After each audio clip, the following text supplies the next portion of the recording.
Sebelum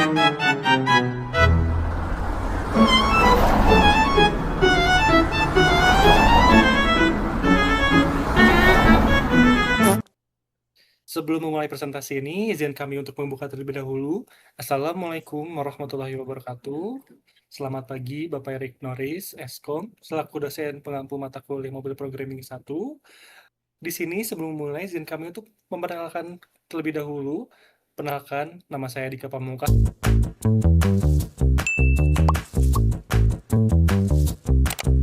dan rekan saya. Saya Desta Putra Nur Paujan.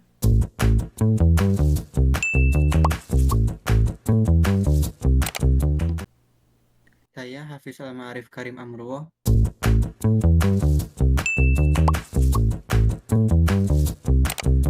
Kami dari anggota kelompok 10 TFRP 24A. Pada kesempatan kali ini, kami akan mempresentasikan hasil implementasi proyek aplikasi WorkTrack, yaitu sebuah aplikasi manajemen aktivitas karyawan berbasis Android yang kami kembangkan sebagai tugas akhir semester. Pada presentasi ini, saya akan menjelaskan mulai dari sektor aplikasi, struktur code Android-nya, lalu backend menggunakan PHP natif, database MySQL, proses komunikasi API menggunakan Retrofit, implementasi Firebase Cloud Messaging untuk notifikasinya, hingga proses deployment aplikasi menggunakan ke hosting dan juga domain worktrack.click, sehingga aplikasi dapat diakses secara online dan tidak lagi bergantung pada localhost. Baik, langsung saja kita mulai dari penjelasan struktur proyek aplikasi WorkTrack ini. Sebelum masuk ke penjelasan source code, saya akan menjelaskan terlebih dahulu gambaran umum mengenai arsitektur sistem yang kami bangun agar alur kerja aplikasi ini lebih mudah untuk dipahami ke depannya. Baik, untuk pertama, saya akan menjelaskan struktur proyek aplikasi WorkTrack ini. Aplikasi ini dikembangkan menggunakan Android Studio dengan bahasa pemrograman Kotlin, menggunakan XML layout sebagai tampilan termukanya, lalu Tetrofit sebagai media komunikasi dengan API, PHP native sebagai backend-nya, lalu MySQL sebagai database-nya, serta Firebase Cloud Messaging untuk fitur push notifikasinya. Pada struktur proyek ini terdapat beberapa bagian utama yang memiliki fungsi masing-masing. Yang pertama, manifest. Di sini terdapat Android manifest, berisi konfigurasi utama aplikasi seperti permission, yang dibutuhkan lalu deklarasi seperti activity, serta konfigurasi service agar seluruh komponen aplikasi dapat berjalan dengan baik. Lalu di sini ada package API. Package API ini berisi konfigurasi retrofit dan seluruh endpoint yang digunakan untuk menghubungkan aplikasi Android dengan backend. Melalui package ini, seluruh proses seperti login, absensi, cuti, reimbursement, monitoring, hingga notifikasi dapat berkomunikasi dengan server secara real time. Lalu ada package response. Package respon ini berisi class-class yang digunakan untuk menerima respon dari package dalam format JSON, kemudian menggunakan objek Kotlin sehingga dapat diproses dan ditampilkan pada aplikasi. Lalu yang terakhir, di sini ada layout. Layout ini berisi seluruh tampilan termuka dari aplikasi yang dibuat menggunakan XML. Mulai dari halaman login, dashboard, absensi, cuti, reimbursement, monitoring, hingga halaman notifikasi untuk setiap role pengguna. Dengan pembagian struktur ini, source code menjadi lebih terorganisir, mudah dipahami, serta memudahkan proses pengembangan maupun pemeliharaan aplikasi apabila di kemudian hari terdapat penambahan fitur ataupun perubahan sistem. Selanjutnya, saya akan menjelaskan bagaimana aplikasi Android dapat terhubung dengan backend menggunakan Retrofit melalui retrofit-client.kt. Selanjutnya adalah file retrofit client, yaitu file yang berfungsi sebagai konfigurasi utama komunikasi antara aplikasi Android dengan backend menggunakan library retrofit. Pada bagian base URL, saya menentukan alamat server yang akan diakses oleh aplikasi. Awalnya saat proses pengembangan alamat ini masih menggunakan localhost. Kemudian setelah backend berhasil kami deploy ke hosting, alamat tersebut saya ubah menjadi domain worktrack.click sehingga aplikasi dapat diakses secara online melalui internet. Selanjutnya terdapat HTTP client yang berfungsi untuk mengatur koneksi antara aplikasi dengan server. Pada bagian ini, saya mengatur waktu koneksi, waktu membaca data, dan waktu pengiriman data selama 30 detik agar aplikasi tetap stabil ketika kondisi jaringan sedang lambat. Kemudian pada retrofit builder, saya menghubungkan base URL HTTP client dan JSON Converter Factory. JSON Converter Factory digunakan untuk mengubah data berformat JSON yang diterima oleh backend menjadi objek Kotlin sehingga data dapat diproses dan ditampilkan pada aplikasi. Terakhir, saya membuat instance API service yang nantinya digunakan oleh seluruh activity untuk mengakses endpoint API seperti login, absensi, cuti, reimbursement, monitoring, dan notifikasi tanpa perlu membuat konfigurasi koneksi secara berulang. Dengan adanya retrofit client ini, seluruh komunikasi antara aplikasi Android dengan backend menjadi lebih terstruktur dan mudah dikelola. Selanjutnya, kami akan menjelaskan file API Service. File ini merupakan interface yang berfungsi sebagai penghubung antara aplikasi Android dengan backend menggunakan retrofit. Di dalam file ini, kami mendefinisikan seluruh endpoint API yang digunakan oleh aplikasi. Setiap fungsi akan mengarah ke satu file PHP pada backend sesuai dengan proses yang dijalankan. Endpoint yang tersedia mencakup proses login, check-in dan check-out absensi, pengajuan cuti, pengajuan reimbursement, monitoring data, approval cuti dan reimbursement, pembayaran reimbursement, hingga pengambilan data notifikasi.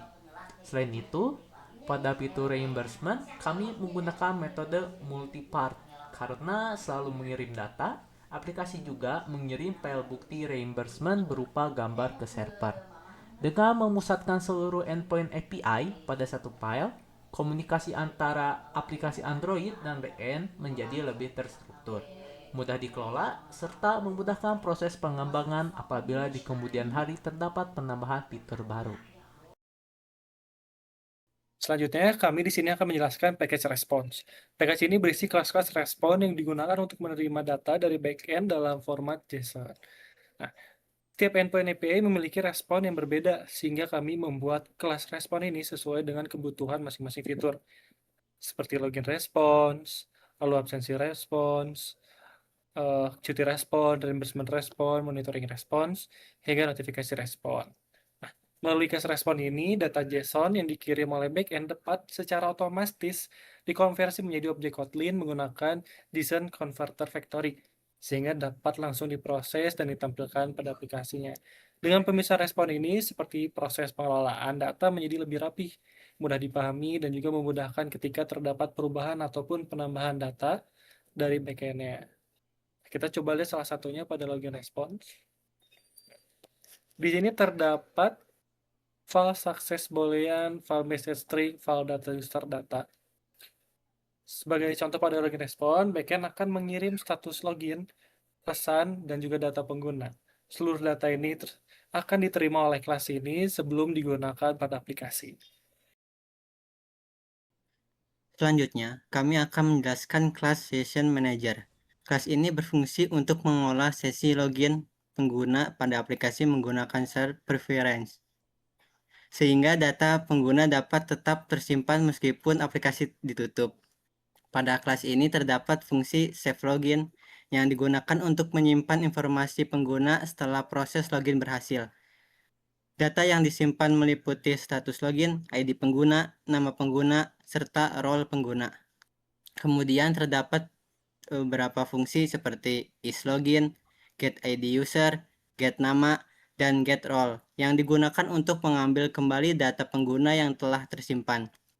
Data tersebut nantinya digunakan oleh berbagai fitur pada aplikasi sebagai proses absensi, pengajuan cuti, reimbursement, maupun untuk menentukan dashboard sesuai dengan role pengguna. Selanjutnya terdapat fungsi logout yang digunakan untuk menghapus seluruh data sesi yang tersimpan pada share preference sehingga pengguna harus melakukan login kembali ketika ingin mengakses aplikasi. Dengan adanya Session Manager, proses pengelolaan sesi login menjadi lebih praktis, aman, dan memudahkan aplikasi dalam mengatur hak akses sesuai dengan role masing-masing pengguna. Nah, selanjutnya di pertama ada login activity. Selanjutnya kami akan menjelaskan login activity. Activity ini merupakan halaman pertama yang diakses oleh pengguna untuk melakukan autentikasi ke dalam sistem. Pada halaman ini, pengguna memasukkan email dan password. Kemudian, data tersebut dikirim ke backend menggunakan endpoint login melalui retrofit. Apabila data yang dikirim valid, backend akan mengembalikan respon yang berisi informasi pengguna. Selanjutnya, data tersebut disimpan menggunakan Session Manager. Kemudian, pengguna akan diarahkan ke dashboard sesuai dengan role masing-masing, yaitu karyawan, manager, HR, atau finance. Untuk login activity pada shortcode Android Studio, kita menggunakan nama main activity dikarenakan belum dirubah. Lalu yang kedua, dashboard activity. Dashboard activity ini berfungsi sebagai halaman utama setelah pengguna berhasil login. Dashboard yang ditampilkan akan menyesuaikan role pengguna. Setiap role memiliki menu dan hak akses yang berbeda, sehingga pengguna hanya dapat mengakses fitur sesuai dengan kewenangannya. Sebagai contoh, karyawan dapat melakukan absensi, pengajuan cuti, reimbursement, serta melihat status pengajuan. Sedangkan manajer bertugas melakukan approval, HR melakukan monitoring, dan finance melakukan pembayaran reimbursement. Yang ketiga ialah absensi. Activity ini digunakan oleh karyawan untuk melakukan proses check-in dan check-out. Saat pengguna menekan tombol check-in maupun check-out, aplikasi akan mengirimkan ID pengguna ke backend menggunakan retrofit. Backend kemudian memproses data absensi, menyimpannya ke database, dan mengembalikan respon kepada aplikasi. Selain itu, aplikasi juga menampilkan status absensi secara otomatis, sehingga pengguna dapat mengetahui apakah sudah melakukan check-in maupun check-out pada hari tersebut. Yang keempat, reimbursement. Ini salah satu yang paling menarik karena ada upload file. Nah, activity ini digunakan oleh karyawan untuk mengajukan reimbursement. Pada halaman ini, pengguna mengisi tanggal, nominal, dan keterangan. Kemudian memilih bukti pengeluaran berupa gambar. Proses pengiriman data dilakukan menggunakan metode multipart melalui retrofit, sehingga data dan file gambar dapat dikirim secara bersamaan menuju backend. Setelah berhasil dikirim, data akan disimpan pada database dan menunggu proses approval dari manajer. Yang kelima, approval cuti. Approval cuti activity ini digunakan oleh manajer untuk melihat daftar pengajuan cuti yang masih berstatus pending. Manajer dapat memilih tombol approve atau reject. Setelah salah satu aksi dipilih, aplikasi akan mengirim request ke backend untuk memperbarui status pengajuan pada database. Selain memperbarui status, backend juga akan membuat data notifikasi dan mengirim push notification menggunakan Firebase Cloud Messaging kepada karyawan yang mengajukan cuti. Yang keenam, pembayaran reimbursement. Nah, pembayaran reimbursement ini yang digunakan oleh finance. Pada halaman ini, finance dapat melihat daftar reimbursement yang telah disetujui oleh manajer dan siap untuk dibayarkan. Setelah tombol pembayaran dipilih, aplikasi akan mengubah status reimbursement menjadi paid.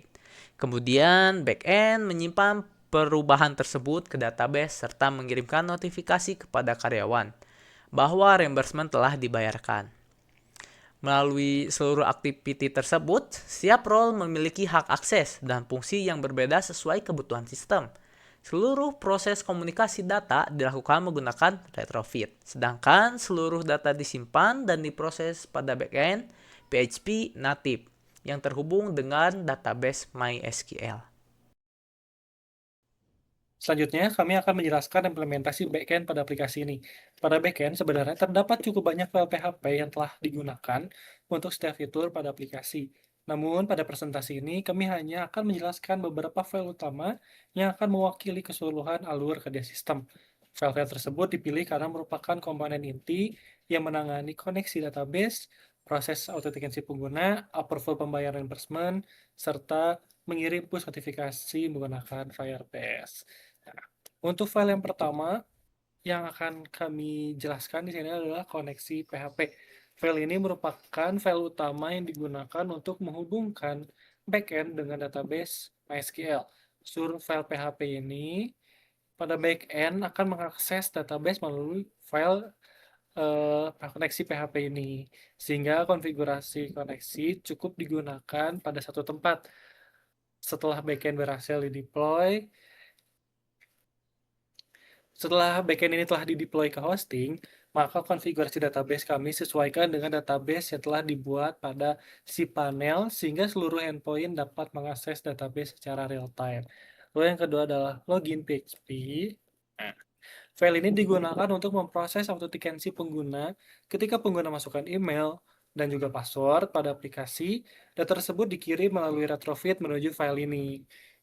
Backend menggunakan validasi ataupun melakukan validasi ke tabel user pada database yang telah kami buat sebelumnya. Apabila data sesuai, backend akan mengembalikan respon dalam bentuk JSON yang berisi status login, pesan, serta data pengguna. Respon tersebut kemudian diterima oleh aplikasi Android dan disimpan menggunakan Session Manager. Berikutnya adalah approve cuti. File ini dipilih karena mewakili proses approval pada sistem. Saat manajer menekan tombol approve pada aplikasi, backend akan mengambil data pengajuan cuti, memperbarui status menjadi approve, kemudian menyimpan data notifikasi ke dalam database.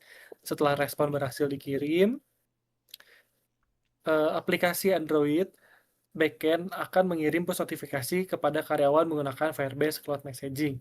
Dengan alur tersebut, perubahan status langsung tersimpan di database dan pengguna memperoleh pemberitahuan secara real time.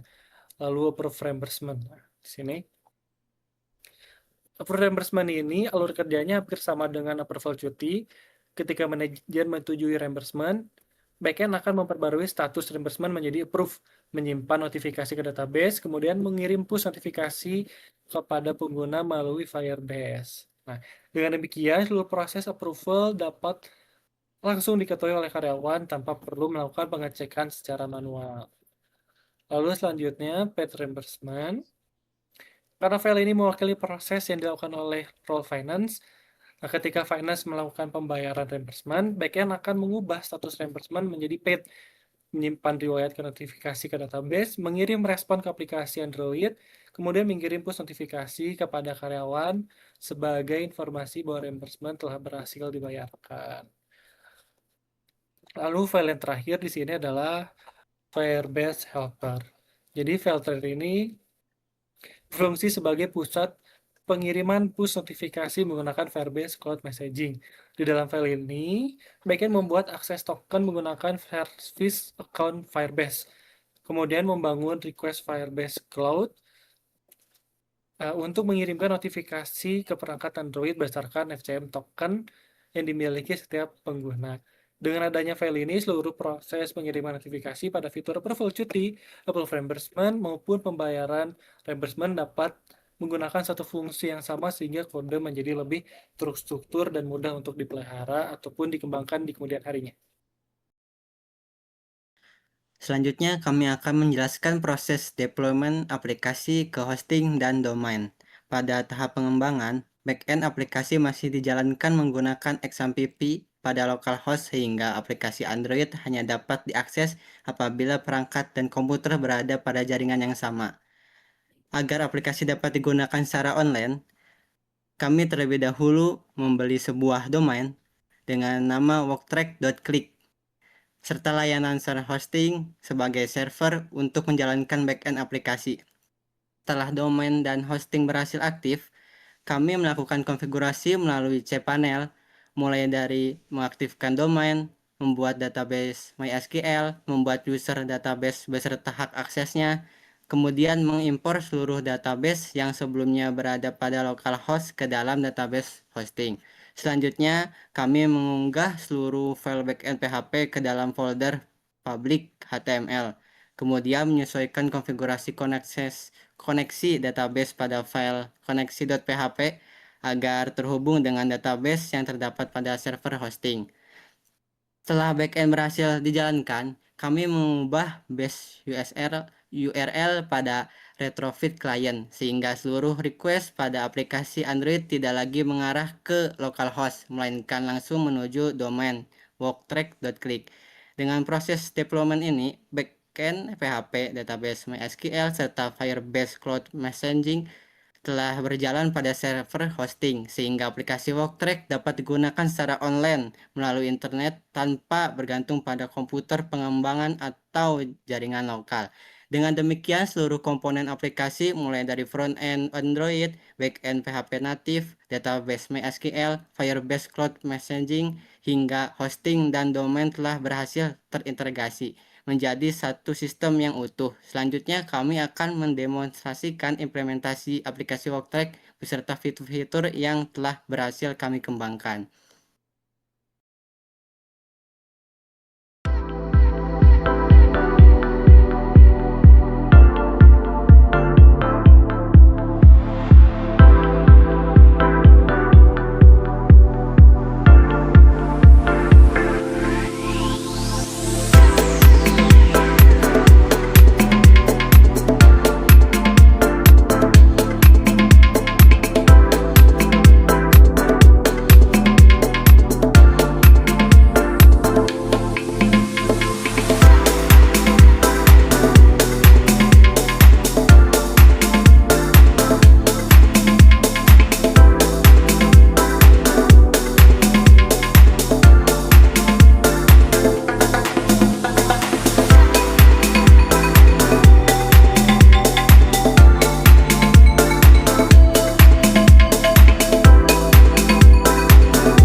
Demikian presentasi aplikasi WorkTrack yang dapat kami sampaikan. Melalui proyek ini, kami berhasil mengembangkan aplikasi manajemen aktivitas karyawan berbasis Android yang mengintegrasikan front-end menggunakan Kotlin, back-end menggunakan PHP Native, lalu untuk database kita menggunakan MySQL. Selain itu, untuk bagian komunikasi API, kita menggunakan Retrofit. Selain itu juga kita ada fitur push notification, yang dimana kita menggunakan Firebase Cloud Messaging.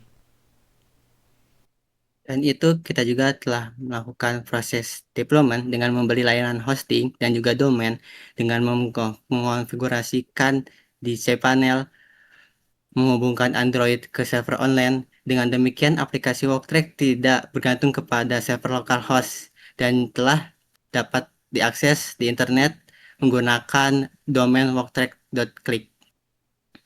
Kami berharap aplikasi ini dapat memberikan gambaran mengenai implementasi sistem client server berbasis Android yang terintegrasi dari proses pengembangan, implementasi backend, pengelolaan database, hingga deployment ke server hosting. Sekian presentasi dari kami. Terima kasih banyak atas perhatian dan kesempatan telah diberikan. Apabila terdapat kekurangan, kami mohon maaf dan kami sangat terbuka terhadap kritik maupun saran yang membangun. Maka dari itu, izinkan kami untuk menutup presentasi ini. Wassalamualaikum warahmatullahi wabarakatuh.